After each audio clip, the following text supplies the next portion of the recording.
Très cher développeur C#, bienvenue à toi dans cette vidéo où est-ce qu'on va étudier ensemble le dernier pattern de structure de la liste, à savoir le pattern proxy. Si tu connais un petit peu les communications réseau, tu sais à quoi sert un proxy, mais comme à chaque fois, je vais t'expliquer et l'implémenter en détail en C# que tu vois un cas concret. Alors certes, pas totalement concret parce que je ne vais pas tout implémenter de A à Z, on va simuler certaines choses, mais ça te permettra de voir un exemple en C# de comment implémenter ce pattern et quels sont ses avantages.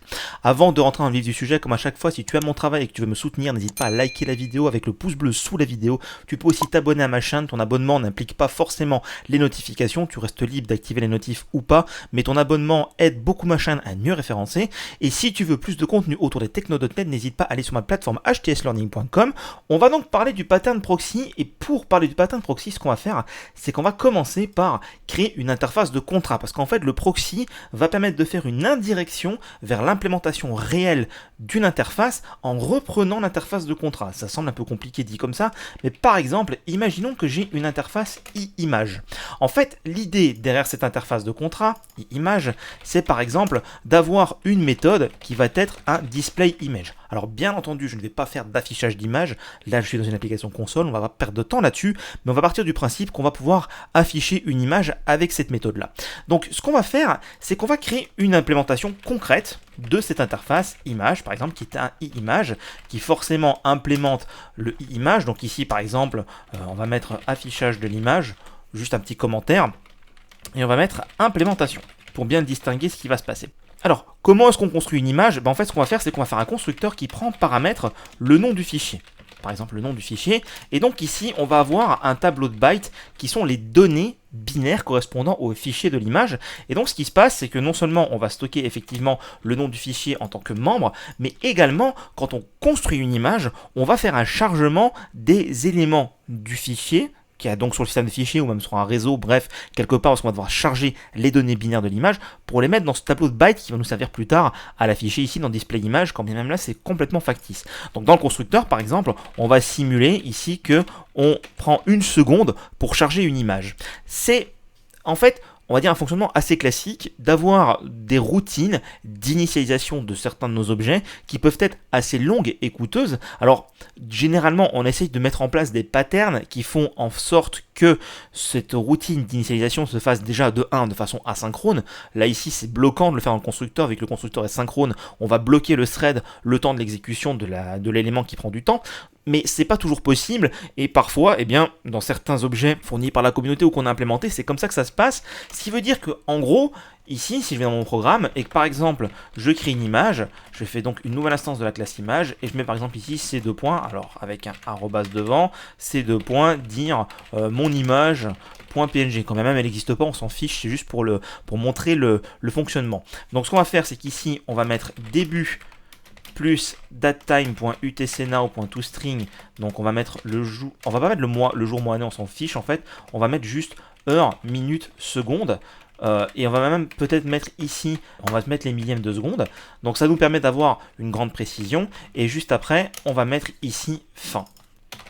Donc en fait, je pense que tu t'en doutes un petit peu de ce qui va se passer, si j'exécute l'application, on a le début et après on a la fin, et entre les deux, tu vois, il y a quand même un petit temps qui s'est écoulé, en l'occurrence ici un poil plus qu'une seconde. Alors les deux points n'ont pas été pris en compte dans la séparation, mais dans l'idée c'est qu'on voit ici qu'on a 8h01 et 57 secondes et 515 millièmes, et là on avait 56 et 439, donc ça prend du temps.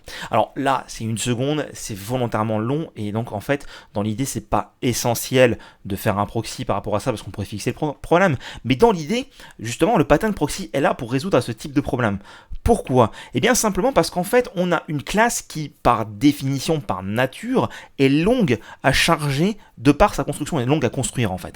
Donc ce qu'on va faire, c'est qu'on va faire un proxy qui reprend la même interface de contrat, donc qui expose la même logique, mais qui va faire en sorte d'avoir un chargement différé de quand on en a vraiment besoin. Donc en fait ici on va avoir une image proxy est égale donc à une classe qui implémente l'interface image, donc elle a aussi display image, mais la différence c'est qu'en fait On va donc avoir effectivement dans le constructeur également le file name. Alors on fait un proxy généralement quand on ne peut pas aller toucher la classe de base pour des raisons, soit elle est externe, soit c'est une classe qu'on ne peut pas toucher parce que pour des raisons techniques ou pour des raisons d'entreprise. Bref, dans l'idée tu feras un proxy juste si tu en as besoin. Et donc ce qui se passe ici, c'est qu'au lieu de faire dans le proxy le chargement directement dans le constructeur, tu vas le faire quand on a besoin. Donc ici je vais mettre un console writeLine affichage de l'image proxy, et là ici on va faire un proxy vers la classe image à ce moment-là, et donc on se servira des données qu'il y a dans l'image pour l'afficher à ce moment-là, sous réserve bien entendu que les données soient publiques, sinon il faut encore trouver un autre moyen d'aller chercher ces données-là qui dépasse un peu le cadre du proxy.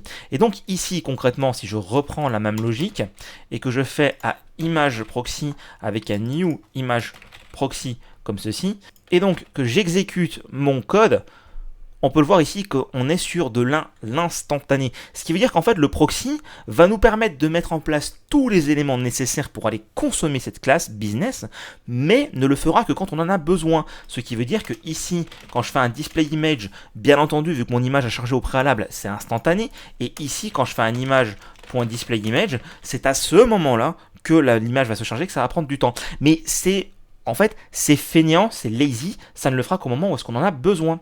Et c'est là en fait le principe du proxy. Mais du coup, je pense que vous l'avez compris, j'ai vendu la mèche. On a de la chance, on est en .NET. Et en .NET, comparé à certains autres langages, on a tout un framework qui est là pour nous épauler et nous aider sans qu'on ait besoin d'installer quoi que ce soit.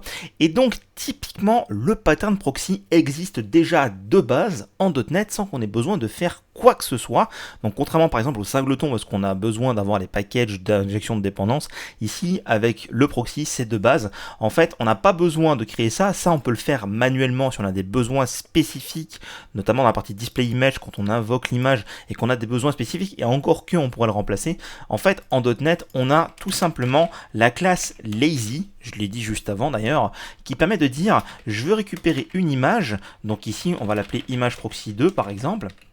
Et en fait, c'est aussi simple que ça. Ce new lazy image va nous dire quelle est la méthode de proxy utilisée pour accéder à l'image quand on en a besoin. Donc ici, en l'occurrence, par exemple, on va faire un new image et on va reprendre le nom, en fait, ici comme ceci, hop, en tant que chaîne de caractères. Et ce qui se passe, c'est que quand on a besoin de cette image, on va faire un image proxy .value pour aller chercher l'image. Donc ce point value va invoquer la fonction de création du proxy, et là on pourra faire le display image, ce qui veut dire qu'en fait si je remplace ceci par cela, on a exactement les mêmes temps et exactement le même fonctionnement. Si je lance rapidement pour voir la différence, donc là c'est l'image classique, et vous voyez avec le lazy on a presque 10 millisecondes de temps, donc c'est peanut, mais dans tous les cas en fait on a déplacer la logique qui était coûteuse de création, d'accès ou autre dans un proxy pour que en fait on n'y accède que quand on a besoin et pas avant.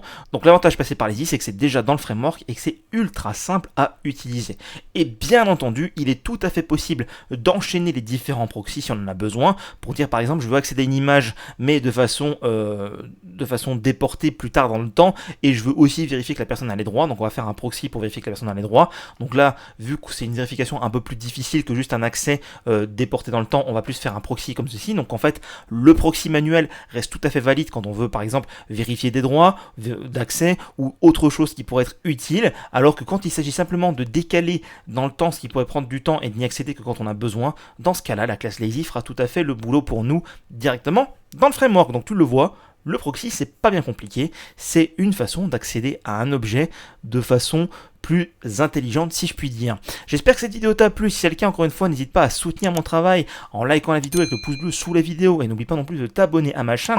Un abonnement ne te coûte pas grand chose, ça aide beaucoup ma chaîne à être mieux référencée, et encore une fois, si tu veux être notifié ou pas, c'est à ta propre convenance d'activer ou pas les notifications pour être prévenu quand je poste une nouvelle vidéo. N'oublie pas non plus que tu peux être membre de ma chaîne, accéder à des vidéos exclusives, et que tu peux aussi te rendre sur ma plateforme HTS Learning pour plus de contenu autour des techno.net. Et d'ici là, je te dis à bientôt pour une prochaine vidéo autour des techno.net.